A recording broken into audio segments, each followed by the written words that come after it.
CIST. Une triste nouvelle qui devrait marquer la famille princière sur le rocher ce jeudi. Il y a quelques heures, l'archevêque émérite Monseigneur Bernard Barcy est mort, 2 ans après avoir pris sa retraite à Nice.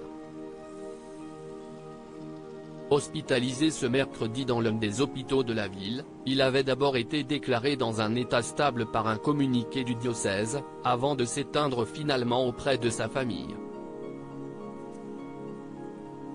Une nouvelle qui devrait attrister grandement le prince Albert et Charlène de Monaco, puisque le couple, fervent catholique, avait pu compter sur l'homme d'église pour les plus grands moments de sa vie et pour de nombreuses cérémonies monégasques.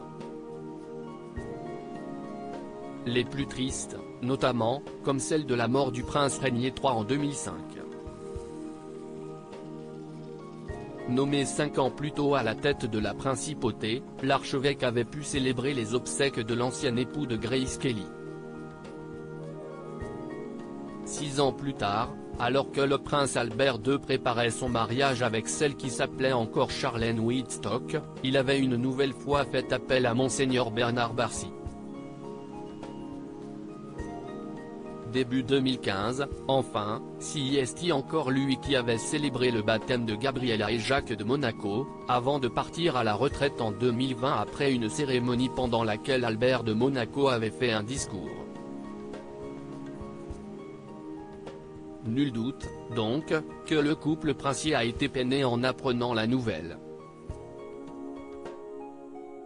Un couple de croyants seront-ils présents à ces obsèques ? Pour le moment, rien n'a été annoncé par le palais, mais il faut savoir que la cérémonie de ses funérailles ne se déroulera, selon le diocèse et la famille, qu'après le 3 janvier, dans la cathédrale monégasque. Et on ne doute pas que le prince et la princesse voudront lui rendre un dernier hommage. Très attachés à la religion, ils prennent la chose au sérieux et côtoyaient l'homme d'église de près.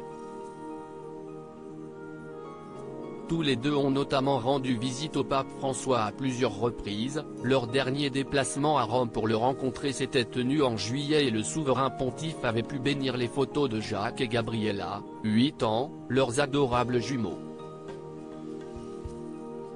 La princesse Charlène, quant à elle, qui s'est convertie au catholicisme avant son mariage, elle était protestante jusqu'alors, est réputée pour passer de nombreuses heures à prier dans la plupart des églises de Monaco, où elle déposerait régulièrement des fleurs, notamment pour le prince Régnier.